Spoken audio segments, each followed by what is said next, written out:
Hello everyone, welcome back to the channel. My name is Edwina and I'm so happy to have you here. In today's video, we are going to discuss 10 shopping hacks that can save you up to 30% on your grocery bill. Yes, sometimes for reasons beyond your control, you cannot increase your income. Your other alternative will be to reduce your expenditure, and these 10 shopping hacks we are going to discuss today is just going to teach you how to do that. Do well to subscribe to this channel if you have not done that yet and be part of this lovely family. Without wasting my time, let's get started. Hack number 1: have a budget. What specific amount of your total income do you want to spend on grocery? And make sure you divide that amount by the number of times you go for shopping within a month, so that you know exactly how much to spend on each shopping trip. Number 2 is to have a shopping list on your phone. It is very important for you to always walk into shopping with a shopping list, so that you do not end up buying things you did not need. You are always more likely to spend more when you go to shopping without a shopping list than when you go to shopping with a shopping list. It is very prudent that before you go shopping, you have a list. And once you start doing these things, the very first list may come off as demanding, but over time you realize that it is basically the same list. So it's about you taking and untaking what is available and what you have to buy. Trust me, this, as simple as it looks, can save you so much money. You'll be amazed. And that takes me to the third hack, that is meal planning. In order to help you know exactly what to put on your shopping list, you need to have a meal plan. A meal plan is a plan, more or less like a timetable, where you detail what you are going to eat when, okay? And you can do that for like a week or two, depending on how many times you go shopping in a month. So if you have a meal plan for a week or two, then you know that this week, these are the meals I am going to be preparing for the family or for myself. So when you go shopping, you know exactly what to buy, so that you don't end up buying things that you do not need. You know exactly what you are going to do with any single thing that you buy, so it helps you avoid wastage. The fourth hack is what has helped me save so much, and that is know where to buy what. Know where to buy what, guys. Don't be too comfortable doing all your grocery in one shop. Explore. I used to buy almost everything in Costco. Till I went to Costco with a friend one day, and she said, no, don't buy meat or fish from here. I'll go and show you somewhere else where the prices are way lesser. I mean, who would think that any other shop's prices will be that of Costco? But yes, I went to this meat shop, and since then I have not looked back. The prices of their meat and their fish are unbeatable. I am yet to see anywhere that compares to Fresh Value when it comes to prices of meat and fish. And no, guys, this is not a commercial for Fresh Value. And if you know any other where that you think the price will beat Fresh Value, kindly let me know in the comment section, and I will personally go there to check. The fifth hack is that limit the number of times you go grocery shopping. Yes, limit the number of times you go grocery shopping. And somebody may ask, how is this related to saving money? Trust me, whenever you go to the grocery shop, you will find a reason to buy something. So limit your grocery shopping to at most once a week, or once in 2 weeks, or even if you can, once a month, like I do. I have 3 shops where I do my grocery, and in a month I visit all these 3 shops once to stay away from the risk of buying things I do not need. So I go to Costco, I go to No Frills, and I go to Fresh Value where I get my meat and my fish.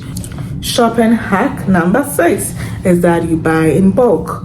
It is always cheaper to buy in bulk. You always save money when you buy in bulk. So instead of buying bits and pieces of things, try as much as possible to buy them in bulk, and that will save you so much money. The next hack that is closely related to buying in bulk is that you should learn how to preserve food items you buy, because if you buy in bulk and then you bring the items home and you do not preserve them well and they go bad, you haven't done yourself any good. You should also learn how to use the same thing to do different things, okay? Because there are some items that if you do not find new ways of using them, they might just go bad. The first time I had to buy carrots at Costco, it looked too much. I felt like I may not be able to use all of this before the end of the month and they might go bad. So I do not just use carrots for salads and stir fries. No, I use carrots to thicken my soups. I use carrots for my stews. I use I use carrots in so many ways to make sure that they get finished before they would go bad. So yes, whilst you are buying in bulk, learn how to preserve them, and also learn how to do new things with the same items you buy. The 8th hack is to stock up on discounted items. Stock up on discounted items. So when it comes to this, you have to be flexible, okay? Because sometimes you may not know the items that are on discount till you go to the shop. So if you are, in as much as you are advised, in as much as it is good to have a budget, it is good to have a meal plan, it is also good to know when to be flexible, especially when items you use at home every day are on discount, are on sales, and you know that you would be needing this item this month, the next month, and they are on sale. You cannot just go and buy one and go because you have just budgeted or you just have one of it on your list, whilst you know it is an item that you'll be using every month.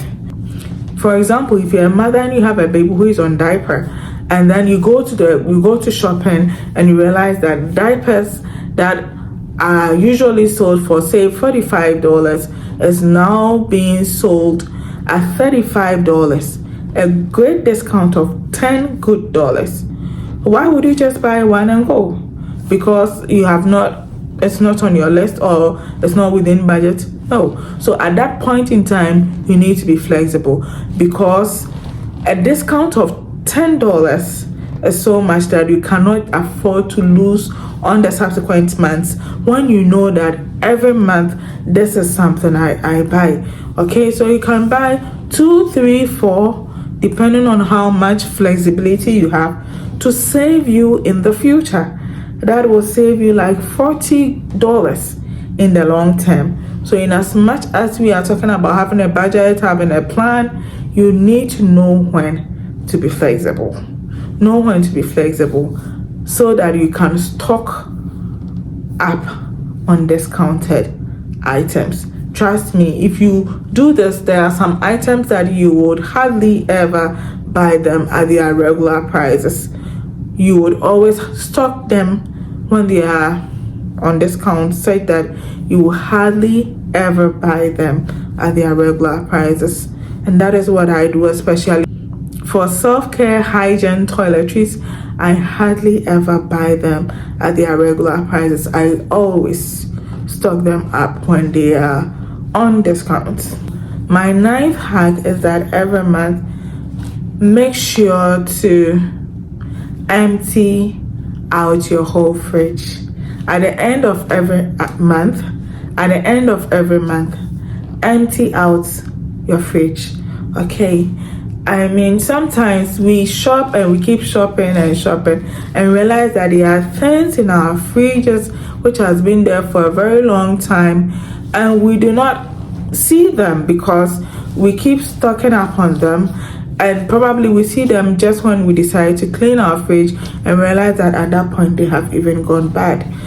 What I do is that before I go grocery shopping every month, I make sure I empty out my fridge.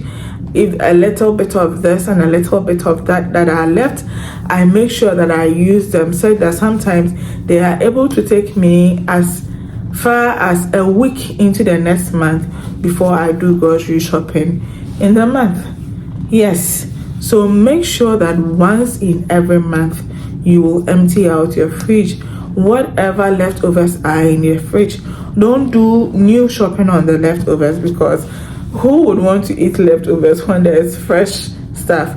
So before you go buy those fresh stuff, make sure you empty out your fridge. Do this at least once every month, and it will surprise you the number of days you can go with these leftovers before you go and do a brand new shopping for the month. And my last hack is that before you get credit cards, consider credit cards that have great cashback offers. When you are thinking about banking, when you are thinking about credit cards, when you are considering which bank I should bank with and all that, consider banking with banks that have credit cards that have great cashback. Okay, it helps so much. When you have credit cards that have great cashbacks. I always save my cashback for rainy days or days where I have unexpected expenditure and I am a bit hard up. Last year, December, I was so happy when I went to Costco. I paid less than half of what I would normally pay every month because I had cashback that I had saved way from January. Yeah, I had saved the cashback way from January. I used it in December. Okay, I used it in December, and that was a great relief. So make sure you get credit cards that have great cashback values, and also when you have cashback, see it as money that will save you on some rainy day. If you have gotten value in today's video, do not forget to like, share, comment, and subscribe to this channel. What other grocery hacks do you use that I did not mention in this video? Do well to share your own grocery hacks with me. And like I said, if you know any other shops that have good deals, let me know, because I would love to save more than I currently do. Do well to leave a comment, like, and share, and see you in my next video. Thank you. Bye.